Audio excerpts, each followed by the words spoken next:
innovateUttarakhand.com में login कैसे करना है उसके लिए आज का यह ट्यूटोरियल है। सबसे पहले कैंडिडेट लॉगिन में जाकर आप क्लिक करेंगे। कैंडिडेट लॉगिन में जाकर सबसे पहले आपको ध्यान रखना है कि जब आप लॉगिन कर रहे हैं तो सबसे पहले आपको साइन अप करना है, क्योंकि आपकी डिटेल यहाँ पर पहले से नहीं मौजूद है। तो एज ए न्यू यूज़र सबसे पहले साइन अप पर जाकर क्लिक करें और एज ए स्टूडेंट या एज ए टीचर आप अपने फॉर्म को भरेंगे। तो अगर आप एज ए टीचर या एज ए स्टूडेंट भर रहे हैं तो अपनी पूरी डिटेल आपको भरनी है, जिसमें आपका अपना ईमेल एड्रेस आपको अपना पहले फिल करना है या अपना नाम आपको फिल करना है। आप जब ईमेल एड्रेस भरेंगे तो ये ईमेल एड्रेस आपको वेरीफाई भी करना है। अपना फ़ोन नंबर आपको यहाँ पर डालना है। फ़ोन नंबर के बाद आपको एक पासवर्ड आपको यहाँ पर अपना बनाना है और आपको अपना जेंडर यहाँ पे सेलेक्ट करना है। जब आप ये सेलेक्ट कर लेंगे तो आपको एक मेल आएगा, उस ईमेल को आप वेरीफाई करेंगे और वेरीफाई करने के बाद आपको पुनः अपना यूज़र नेम और पासवर्ड जो आपने डाला है उसके बाद आप यहाँ पर फिर से लॉगिन कर पाएंगे या आप सीधा फॉर्म में जाने के लिए एलिजिबल हो जाएंगे। तो अपना यूज़र आईडी पासवर्ड आपको सही भरना है। यदि आप कोई गलती करते हैं तो अपना पासवर्ड और यूज़र नेम ध्यान रखेंगे। उसके बाद आपका एक स्टूडेंट प्रोफाइल फॉर्म खुल जाएगा। उस फॉर्म में आपको जो डिटेल भरनी है, जैसे कि आपको अपना प्रोफाइल फ़ोटो अपलोड करना है जो कि आपके ड्राइव में या आपके डेस्कटॉप में, आपके पीसी में या कंप्यूटर में या मोबाइल फ़ोन पे होगा, वो फ़ोटो अपलोड कर देना है। और फिर आपकी जो डिटेल है, प्राइमरी डिटेल, वो वहाँ पर फिल होंगी और आप अपनी डिटेल यहाँ पर बदल भी सकते हैं। यानी अगर आपको कोई चीज़ चेंज करनी है तो आप बदल सकते हैं। फिर न्यू इवेंट में जाएंगे। न्यू इवेंट में हमारा हैकाथॉन ये इवेंट है और इस इवेंट का हमारा जहाँ पर हाइपर लिंक है वहाँ पर आप क्लिक करेंगे या सीधा अप्लाई में जाके आप क्लिक कर देंगे तो आपका ये पेज खुल जाएगा, इवेंट पेज, जो हैकाथॉन उत्तराखंड नाम से है और उसमें पूरी डिटेल पढ़ लेंगे। पूरी डिटेल पढ़ने के बाद फिर आप अप्लाई पर जाएंगे। अप्लाई पे जाने के बाद आपका एक फॉर्म खुलेगा, जिस फॉर्म में आपको अपने प्रोजेक्ट की डिटेल भरनी है। जो भी आपका प्रोजेक्ट का टाइटल है, जो भी आपने सोचा है कि आप कौन सा सॉल्यूशन बना के सबमिट करने वाले हैं, जो चुनौती है उसका टाइटल लिखेंगे, उसका नाम लिखेंगे। और इसको ध्यान रखना है आपको कि आपका जो टाइटल होगा वो आपका टॉपिक होगा और हमारा थीम बेस्ड होना चाहिए। फिर आप उसका डिस्क्रिप्शन देंगे, 500 शब्द तक आप यहाँ पे लिख सकते हैं। अपना स्टेटमेंट ऑफ प्रॉब्लम वो भी आप लिखेंगे कि क्या आपकी समस्या है, क्या आपने चुनी है। उसके लिए यहाँ पर आप हिंदी और अंग्रेजी में भी अपना सब्जेक्ट को बदल कर लिख सकते हैं ताकि आपको डिटेल भरने में कोई दिक्कत ना हो। आप हिंदी में भी अपना पूरा प्रोजेक्ट सबमिट करेंगे। ज़रूरी नहीं है कि आप यहाँ पर अंग्रेजी में करें, इसकी कोई बाध्यता नहीं है। आपने जो समाधान प्रस्तावित किया है उसकी डिटेल आप भरेंगे। आप अपना वीडियो अपलोड कर सकते हैं 100 MB तक का, अगर वो आपके डेस्कटॉप में है। और ध्यान रहे कि आपका वीडियो जो लिमिट है उसी तक अपलोड होगा। अदरवाइज़ आप YouTube में अपना वीडियो अपलोड करके रखें और फिर अपना वीडियो अपलोड करें। इसी तरह से आप कोई भी फाइल, आपकी जो प्रस्तावित समाधान है उसका कोई इमेज फाइल है या डॉक्यूमेंट फाइल है या एक्सेल सीट है या किसी भी तरह की इमेज है, उसको यहाँ पर आप अपलोड कर सकते हैं। यहाँ पर आपको ध्यान देना है कि अपनी फाइल जिस फॉर्म में भी है वो यहाँ पर अपलोड की जानी है। तो आप जब भी कोई फाइल सेलेक्ट करते हैं तो ध्यान रखें कि वही फाइल हो जो जिसमें आपने सॉल्यूशन दिया है।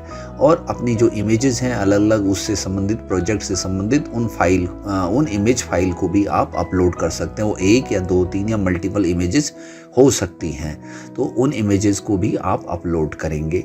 और अगर आपने कोई वीडियो बनाया है अपने समाधान का तो आप अपने वीडियो को YouTube में डालकर यहाँ पर YouTube का लिंक डालेंगे। इसी तरह से आपने कोई अन्य टेक्नोलॉजी भी यहाँ पर यूज़ की है, जैसे आपने गेम बनाया है या कोई प्रोग्राम बनाया है या कोई और टेक्नोलॉजी यूज़ की, तो उसका नाम यहाँ पर लिख के आप दे देंगे और वो सॉल्यूशन हमारे डॉक्यूमेंट फाइल में भी होगा।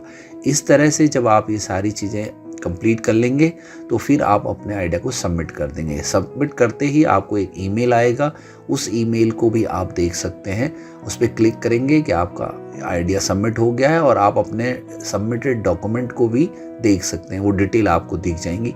तो आपने जो आवेदन किया है उसमें आपको पूरी डिटेल दिखेंगी, जिसमें आपकी आईडी भी होगी, आपका सब्जेक्ट भी होगा, आपके लिंक्स भी होंगे और आपको ये सारी डिटेल्स को आप ध्यान में रखेंगे और बाद में आपको राइट हैंड साइड पे यहाँ पर एक आइडिया जो बटन आपने सबमिट किया है उस आइडिया को एडिट करने का भी आपको ऑप्शन मिलेगा, तो आप अपने आइडिया को एडिट भी कर सकते हैं। इस चीज़ को आपको ध्यान रखना है कि आपको सीधा सबमिट नहीं करना है, क्योंकि बीच बीच में आपको अपने आइडिया को कुछ अगर बदलना है, चेंज करना है, तो वो आप बदल सकते हैं या आप बाद में भी अपने आइडिया को चेंज कर पाएंगे।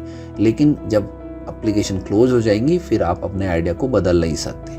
तो यहाँ पर इम्प्रूव करने के लिए आपके ऑप्शन है कि आप अपनी इमेज को या अपने सॉल्यूशन को बदल सकते हैं। उसके बाद आप अपने फॉर्म को टाइम टू टाइम देखते रहेंगे और जो भी इवेंट्स से रिलेटेड जो भी डिटेल्स आपको देखनी है वो आप अपने डिटेल्स देख सकते हैं।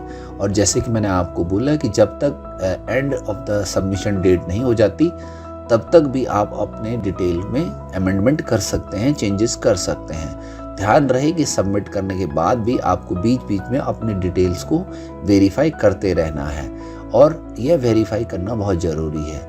इस तरह से जब आपकी सभी चीज़ें सबमिट होंगी तो आपको मेल आते रहेंगे और फाइनली जब आपका आइडिया अगर सेलेक्ट भी हो जाएगा, शॉर्ट लिस्ट भी हो जाएगा, तो भी आप अपने डिटेल्स को इवेंट पोर्टल पे देख सकते हैं। सभी चीज़ें इवेंट पोर्टल पर लाइव भी होंगी या आप अपने लॉगिन में जाके अपनी चीज़ें देख सकते हैं। इस तरह से आपको जो भी आपका रिज़ल्ट होगा, अगर आप शॉर्ट लिस्ट होते हैं तो आपका रिज़ल्ट भी दिखेगा टीचर्स को भी और स्टूडेंट को भी। आपके कितने मार्क्स हैं, किस पोजीशन पर आप हैं, वो सब आपको इवेंट पोर्टल पे दिखेगा।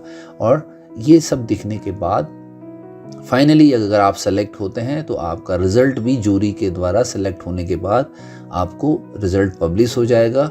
और वो रिज़ल्ट पब्लिश होने के बाद आप सभी अपने रिज़ल्ट को भी हमारे इवेंट पोर्टल पर देख सकते हैं। तो इवेंट पोर्टल पे ही जब रिज़ल्ट अनाउंस होंगे तो वो भी आपको साफ साफ दिखाई देंगे कि कौन विनर्स हैं। विनर्स के रिज़ल्ट भी इवेंट पोर्टल पर आपको दिखाई देंगे। अब वो रिज़ल्ट्स जैसे ही पब्लिश होते हैं वैसे ही आपका फ़ोटो के साथ आपके जो मार्क्स आपने अचीव किए हैं उसके साथ आपको दिखाई देंगे। और ये सब करने के बाद आप अपने अकाउंट में जाकर या जो शॉर्ट लिस्ट भी हुए हैं वो भी अपने अकाउंट में जाकर अपनी सारी डिटेल्स को देख सकते हैं समय समय पर। और जो विनर्स होंगे वो विनर्स की लिस्ट भी हमारे प्लेटफॉर्म पे होगी। डैशबोर्ड पे आपको साफ साफ दिखाई देगा कि कितने लोग इनरोल हुए हैं और कौन कौन शॉर्ट लिस्ट हुए हैं। और ये सारी जो फैसिलिटी आपको दी जाएंगी, यहाँ पर रैंकिंग भी दी जाएगी, रैंकिंग भी आप देख सकते हैं। और अपना रिज़ल्ट देखने के बाद फाइनली जो आप अपनी रैंकिंग जब आपकी पब्लिश हो जाएगी इस वेब पोर्टल पे, तो वो सारे विनर्स आपको दिखाई देंगे जो शॉर्ट लिस्ट हुए हैं और उनके नाम, उनकी पोजीशन, विनर्स जो हैकाथॉन के होंगे वो हमारे वेब पोर्टल पे दिखेंगे। अगर हम उनका रिज़ल्ट या अपना रिज़ल्ट देखना चाहें तो हम अपना रिज़ल्ट, अपनी पोजीशन, अपना स्टेटस भी यहाँ पर क्लिक करके देख सकते हैं। तो इस पोर्टल के माध्यम से हम अपनी सारी जो डिटेल्स हमने सबमिट की हैं, हम कहाँ पर हैं, किस पोजीशन पे हैं, वो हम देख पाएंगे। विनर्स को भी देख पाएंगे और अगर हम शॉर्ट लिस्ट होते हैं तो हम शॉर्ट लिस्ट को भी देख पाएंगे। और ये जो रिज़ल्ट है स्टूडेंट और टीचर्स के लिए अलग अलग जो भी कैंडिडेट सेलेक्ट होंगे वो देख पाएंगे। तो अपने आप में यह पूरा लाइव पोर्टल है जिसके माध्यम से आप सभी जानकारियाँ ऑनलाइन देख सकते हैं। और जो टॉप 10 फाइनलिस्ट होंगे, जितने भी फाइनलिस्ट होंगे उनको राज्य स्तर पे बुलाया जाएगा और तभी विनर्स को घोषित किया जाएगा। लेकिन आप अपने रिजल्ट्स को, अपने सर्टिफिकेट को, कि आप किस पोजीशन पे आए हैं, क्या रैंक आपकी है, वो आप अपना सर्टिफिकेट भी इवेंट पोर्टल पे जाके डाउनलोड कर सकते हैं। आपको अप्लाइड इवेंट में जाना है और वहाँ से आप अपना सर्टिफिकेट डाउनलोड कर सकते हैं। तो फाइनली आपको सर्टिफिकेट भी ऑनलाइन जनरेट हो जाएगा। तो हम आशा करते हैं कि आप इस इवेंट को अच्छे से निभा पाएंगे। ज़्यादा से ज़्यादा लोग अप्लाई करें। हमारी शुभकामनाएं आपके साथ हैं।